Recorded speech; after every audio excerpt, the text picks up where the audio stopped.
자, 안녕하세요. 반갑습니다. 주식회원열의 그대에게 이정열입니다. 자, 오늘은 간단하게 제가 알고 있는 산업의 사이클에 관련된 교육을 진행을 좀 진행해 드리려고 하는데, 자, 일단 우리가 산업을 좀 알기 위해서는 이 해당 산업이 지금 뭐 도입기냐, 성장기냐, 성숙기냐, 쇠퇴기에 있냐, 이 산업의 사이클이 네 가지가 있는데, 우리가 지금 투자하고 있는 기업들이 어떤 산업의 사이클 속에 속해 있는가, 이런 것들을 알고 있는 방식이 뭐 그 알고 있는 것들이 굉장히 좀 중요합니다. 우리가 알 필요가 있다. 실질적으로 우리가 뭐 투자를 진행을 할 때 이 기업이 어떤 산업을 영위를 하는지에 대한 부분들을 확인을 하고 투자를 하셔야 되는 거예요. 기술적인 부분들만 보고 단기 스윙이라든가 단기 쪽으로 뭐 스캘핑 쪽으로 접근을 할 수는 있겠지만, 장기적인 투자 관점에서는 이 산업이 전망이 있는가, 괜찮은가, 그런 부분들을 확인하기 위해서는 내가 투자한 기업이 지금 도입기냐, 성장기냐, 성숙기냐, 쇠퇴기냐, 어떤 사이클에 속해 있는 기업이냐, 어떤 산업이냐, 라는 부분들을 알고 우리가 투자를 결정을 하는 것들이 굉장히 중요합니다. 자, 우선은 탑다운 방식이라는, 탑다운, 탑다운. 그러니까 위에서 밑으로 가는 방식이 있어요. 이 위에가 산업이고, 산업을 보고 종목, 어떤 기업이냐, 이런 것들을 고르는 방법이거든요. 이 탑다운 방식에서 종목 선별 방식이 있는데, 여기서도 이 산업을 어떤 산업이 어떤 속해 있는가를 보고 이 산업을 먼저 선정을 한 다음에 거기서 이제 원픽을 결정을 해서 가장 최대 수혜주가 어떤 것들이 있을지 그런 것들을 확인을 하고 그 기업에 투자를 결정을 하는 겁니다. 자, 산업이라는 거는 보통 네 가지 사이클이 있어요. 여기 이 도입기는 있는데 신경 쓰지 마시고, 도입기가 중복이죠. 그러니까 보통 이 네 가지 이 사이클이 있다라고 보시면 되는데, 보통 이제 쇠퇴기까지 가기 전에 산업이 도입기가 있습니다. 도입기가 있고 성장을 한 다음에 성숙기에 접어들고 그리고 쇠퇴기에 접어드는데, 자, 뭐 여기 이 사이클에서 설명을 하나하나 드리면, 일단 도입기 같은 경우에는 시장에 처음 제품이 생산이 돼서 도입이 되는 단계예요. 아직까지 완전히 상용화가 되진 않은 상태고, 도입이 돼서 도입을 시키기 위한 연구 개발이라든가 인건비, 인력을 구축하는 거, 이 연구를 개발할 수 있는 이런 인력들을 모집하는 것 자체도 힘든 상황들이거든요. 이 산업이라는 것 자체가 처음 도입되는 상황이니까. 여기에서 이 연구를 하고 개발하는 것까지 상당한 비용들이랑 이 연구 개발까지 상당한 비용들이랑 시간이 들어갑니다. 이 안정화되어 있는 제품의 완성도가 조금 떨어져 있고요. 완성도가 조금 떨어져 있죠. 연구 개발을 진행하면서 제품의 완성도를 점점 높이기 위해서, 그리고 상용화를 시키기 전 단계인 거예요. 그렇기 때문에 홍보비, 이 제품을 팔고 시장에 안착을 시키기 위해서에 대한 그런 홍보비도 많이 지출이 되고요. 여기 이 과정들로 인해서 다 돈이잖아요. 다 돈이잖아요. 이 과정 중에서 적자를 보기가 쉬워요. 적자를 볼 수도 있다.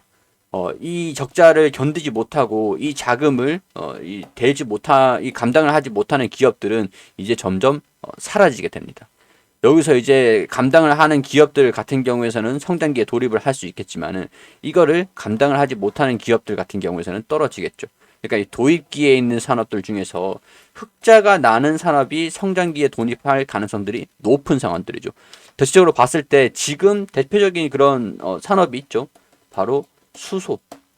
민간 기업들이 수소 연료 전지라든가 수소 생산을 한다든가, 이런 대규모 이제 생산 시설을 한다든가, 수소도 이제 친환경적인 그런 필요하다. 친환경 탄소 배출, 이 굉장히 좀 민감한 문제죠. 탄소 배출.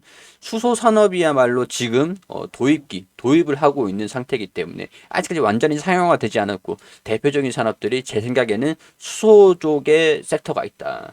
여기서 이제 수소 산업에서 흑자가 나는 기업들이 성장기로 돌입을 하기가 대략적으로 쉽겠죠. 자, 그러면 이제 성장기가 있습니다. 성장기 같은 경우에는 제가 지금 생각했을 때는 2차 전지가 있어요. 2차 전지 산업들. 2차 전지가 성장기에 이제 도입기에서 성장기에 돌입을 하는 이 사이클에 있다라고 봅니다. 한 이쯤에 와 있다라고 봐요. 성장기가. 어, 성장기 이체전지 같은 경우에서는 뭐 제품이 이제 본격적으로 판매가 되기 시작해요. 제품이 판매가 되기 시작을 한다. 우리가 1, 2년 전까지만 해도 전기차를 보기가 굉장히 좀 힘들었거든요. 전기차를 보기가 힘들었는데 지금 이제 간간히 보이잖아요. 판매가 되고 상용화가 되기 시작을 한다. 이제 여기서 살아남은 기업들이 성장기에 돌입을 하면서 2차전지도 도입기 시작이 있었거든요. 전기차 같은 경우에서도 2차전지도 마찬가지로 같이 한 몸이죠. 이 도입기가 있었는데 이제 이것들을 이제 흑자를 내면서 이 적자를 감당하면서 버틴 기업들이 판매를 나서면서 영업이익을 매출을 급증시키기 시작을 해요. 영업이익과 영업이익과 판매가 되기 시작하면서 매출이 급증하기 시작합니다. 급증. 몇백 프로 막 영업이익이 증가됐다 이렇게 이천지 산업 같은 경우에는 좀 섹터 같은 경우에는 흔하잖아요. 이렇기 때문에 산업을 보고 투자를 하는 겁니다. 기업을 결정을 하는 거예요. 이제 이 소비자들의 욕구를 소비자들이 선택을 했다라는 얘기잖아요. 욕구를 충족시키는 단계예요. 충족시키는 단계. 소비자들이 2000년지 전기차 정도 되려면 이런 정도는 돼야지 라는 것들이 충족시키면서 이제 그 매출과 이익이 대폭 증가되는 가장 성장 그렇기 때문에 성장주들을 찾는 겁니다. 성장주 이차전지 전기차 관련주들은 다 성장주잖아요. 성장주. 미래 영업이익에 대한 여기에서 여기 고점까지 성장한다는 기대감들이 주가에 반영되기 시작하는 시기예요. 가장 큰 밸류에이션 프리미엄 그런 것들을 프리미엄을 부과되는 반영이 되는 것들이 어떻게 보면 시장에 충족시키고 뭐랄까요? 이거를 좀 뭐라 설명을 해야 될까요? 어떻게 설명해야 될까? 이 가격을 납득시킬 수가 있는 거예요. 왜냐면은 보통 이제 PER이라든가 제가 이전 시간에서도 PER이라든가 뭐 EPS라든가 이런 것들 설명을 드렸었는데 EPS가 낮은데도 불구하고 PER이 굉장히 높습니다. 뭐 200배 뭐 이렇게 가는 경우도 있어요. 근데 이 높은 가격들을 납득을 시킵니다. 왜냐면은 앞으로의 이 정도 지금 이제 여기에 있는데 앞으로 이 기간 동안 이 향후 2년에서 5년 정도 안에서 이 밸류에이션에 대해서 만족시킬 수 있을 만한 실적 급증을 하면서 이 밸류에이션을 충족을 시킬 수 있을 거야 라는 것들을 납득을 시켜버립니다. 앞으로 성장력이 있기 때문에 이런 것들을 보면은 미래 성장을 미리 지금 주가에 반영을 시키는 거 충분해 라면서 시장을 납득을 시키는 거예요.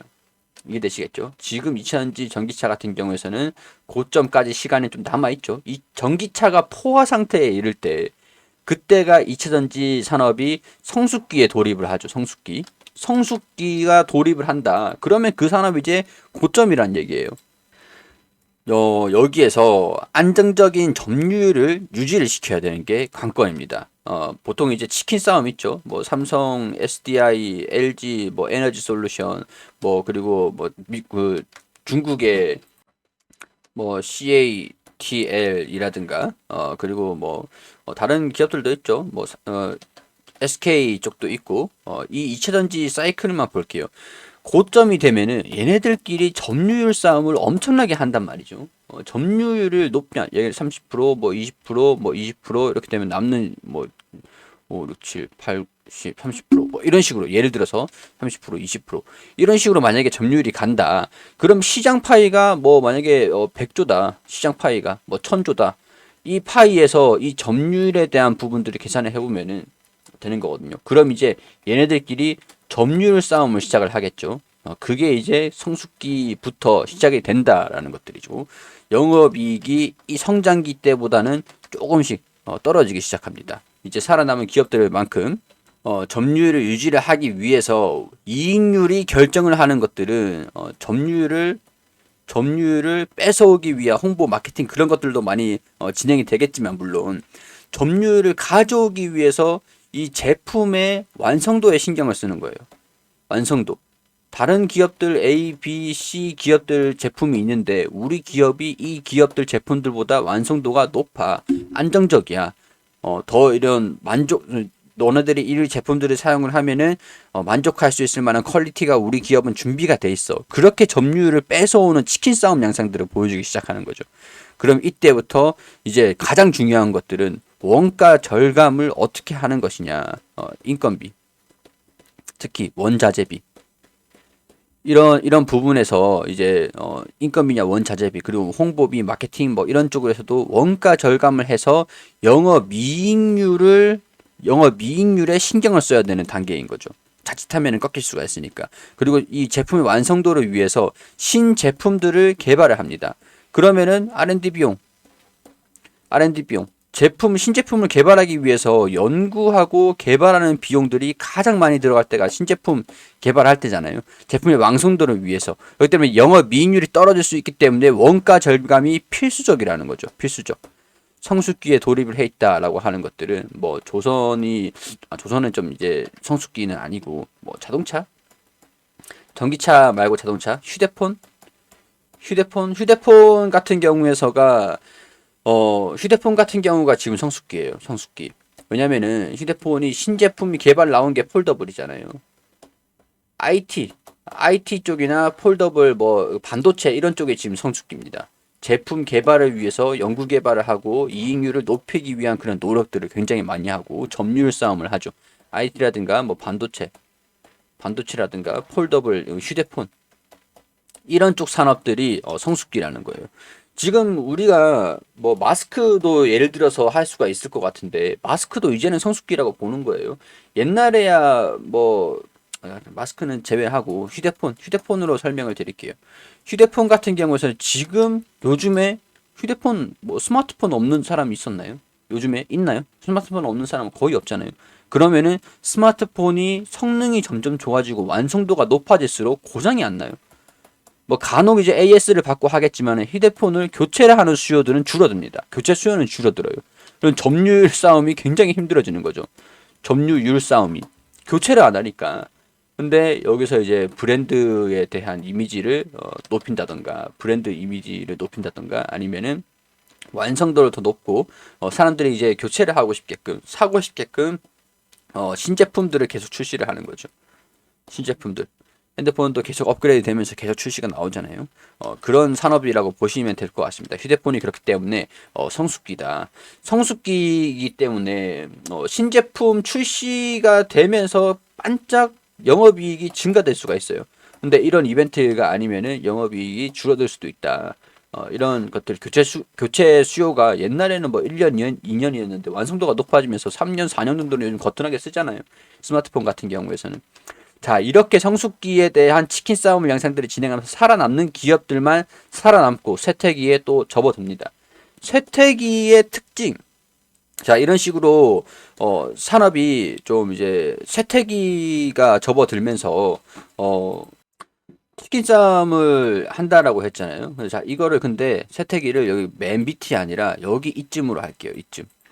치킨 싸움 양상들을 보이면서 쇠퇴기에 접어드는 것들은 이제 이쯤이 될 것 같습니다. 이제 침체가 되는 거죠.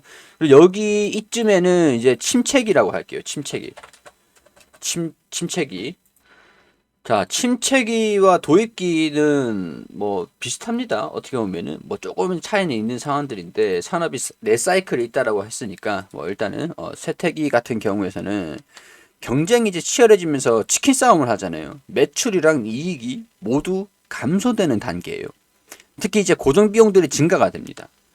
캐파를 좀 증설을 시켰던 게 성장기라든가 성숙기에 이제 공장 증설 비용들 이런 것들을 반영을 시키면서 많이 이제 팔리니까 공장 캐파를 많이 증가를 시키고 원가 절감을 위해서 대량 생산에 노력을 많이 한 다음인데 판매가 또 안 돼요. 판매가 안 돼요. 그러면 재고가 많이 증가되게 되고 그렇게 되면은 이 재고에 대한 처리로서 할인을 많이 하게 되고 그리고 또 여기서 홍보비를 또 많이 하게 되죠.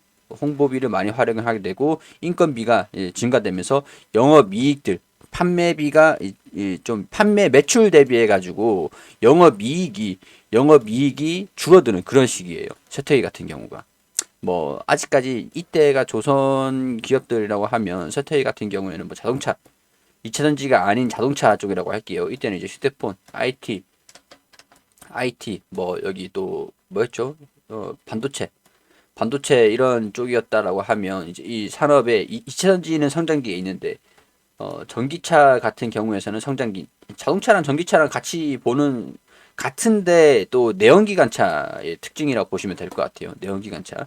이 연구개발 자동차는 지금 쇠퇴기하고 침체기 이 사이에 있는 게 도입기를 거쳐가지고 이 다시 연구개발해서 성장기에 돌입을 하고 있는 그런 이 사이클이 완전히 바뀌고 있는 그런 상황이라고 보시면 돼요. 대표적인 게 자동차가 좀 있지 않을까. 그러면은 고정 비용들이 좀 증가되면서 매출 감소를 이제 영업이익 감소를 통해서 뭐 영업이익이 적자가 좀 나기 시작을 한다던가 뭐 향후 이제 시장에서 제품들이 출시가 된다고 하더라도 이게 좀 뭐랄까 판매가 제대로 이루어지진 않아요. 판매가 그런 의미에서 자동차는 아닌데 어 뭐랄까 식료품 같은 경우 식료품이라든가 뭐 패션이라든가 우리나라 내수 기업들 있잖아요. 이런 쪽은 보통 이제 쇠퇴기하고 침체기에 보통 있죠. 여기 이 부근에 보통 위치해 있습니다. 자, 이런 상황들이기 때문에 제품이 외면받는 거를 두려워해서 신제품들도 해야 되고 영업이익도 낮은 상황이고 뭐 경기에 대한 부분들도 굉장히 좀 많이 봤습니다. 이런 부분들이 쇠퇴기에 있다. 대표적인 게 패션이라든가 아니면은 식료품 관련 이제 점유율 싸움도 엄청 나잖아요. 신제품 같은 경우도 라면 같은 경우도 뭐 마찬가지죠. 라면도 처음에는 유행을 하면은 반짝 떴다가 그 다음에 사람들이 좀 질려하면서 또 이제 다른 제품들을 찾게 되고 약간 그런 것들이 좀 있죠. 자, 이런 것들이 쇠퇴기 산업이다라고 보시면 될 것 같고요. 자, 그렇게 이제 침체기에 오게 되죠. 떨어질 만큼 다 떨어진 거예요. 살아남는 기업들만 영업이익률을 계속 개선시키면서 계속 살아남는 겁니다. 이 대표적으로 여기에서 매출도 안 나오는데 적자가 계속 나오고 있는 상황들이다. 연구개발도 많이 들어가면서 목숨만 부지하고 있다. 라고 하면은 보통 이 침체기에서 좀비 기업들이 많습니다. 좀비 기업들 같은 경우에서 도입기, 혁신을 통해서 다시 도입기로 들어가는 기업들이 있고요. 자연스럽게 아무도 모르게 시장에서 사라지는 기업들도 보통 여기서 생겨납니다. 그렇기 때문에 이 침체기에 위치해 있는 기업들 같은 경우에서는 대출이 굉장히 많습니다. 부채가 많습니다. 부채가. 대표적으로 이전 같은 경우에서는 불과 1년 전까지만 하더라도 원전 같은 경우에서 침체기였다라고 볼 수 있는 상황들이었던 것 같네요. 원전, 뭐 에너지, 이런 쪽 섹터가 쇠퇴기와 침체기 이 중간쯤에 있었지 않았을까. 근데 원전도 지금 혁신이 일어나고 있잖아요. 원전도 친환경이다. 탄소 중립 뭐 이런 얘기들 에너지에 대한 부분들 도입기에 이제 성장기에 도입기에 이런 쪽으로 에너지도 이제 분류가 좀 여러 가지긴 한데 그 중에서 대표적인 게 원전이었다.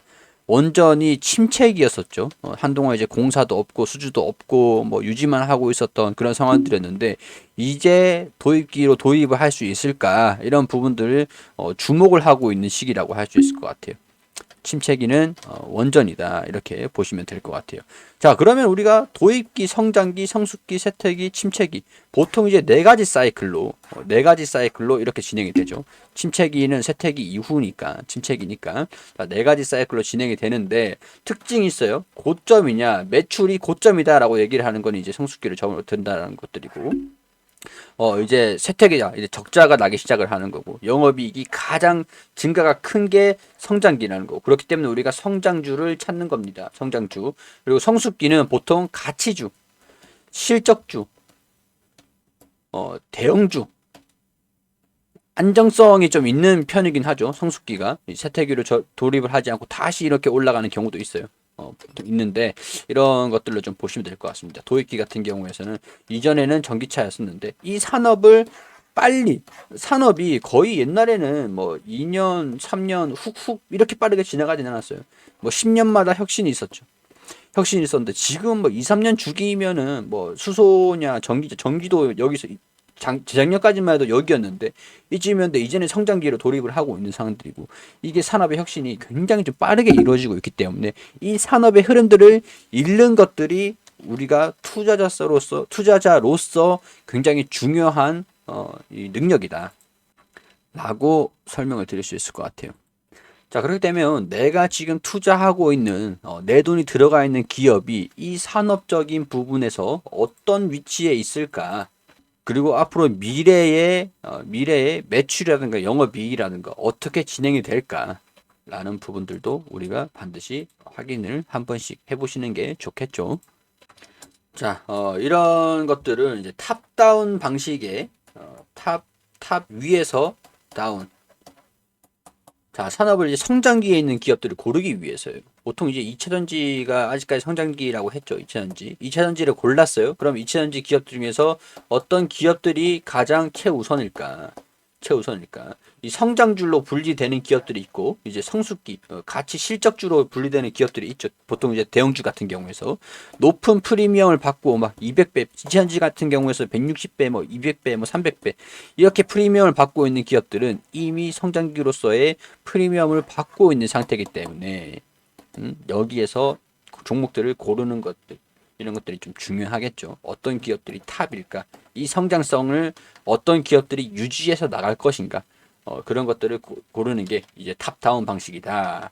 반대로 이제 어, 그 버튼업 방식으로 해가지고 자, 버튼업 방식으로 해가지고 우리가 뭐 어떤 이슈 같은 것들을 보고 종목들을 먼저 어떤 기업들이 있냐 찾아보고 그리고 이제 산업을 보는 방식이 있어요. 산업을 보는 방식. 이게 바로 바텀 업 방식입니다. 이슈 같은 것들, 종목들을 먼저 고르고 나서 나는 묻지도 따지지 않고 이 기업을 먼저, 이 기업이 매출이라든가 영업이익에서 혁신적이고 독보적인 것 같아서 이 기업을 고를 거야. 라고 해서 골랐습니다. 그 다음에 그러면 이 기업이 어떤 산업을 영위하고 이 산업이 어떤 것인가 그런 것들을 먼저 고르는 것들이죠. 그리고 이제 이 자산이 어디에 형성이 되어 있는가 보통 이렇게 많이 체크를 좀 하는 편이기도 합니다. 산업의 사이클이 있죠.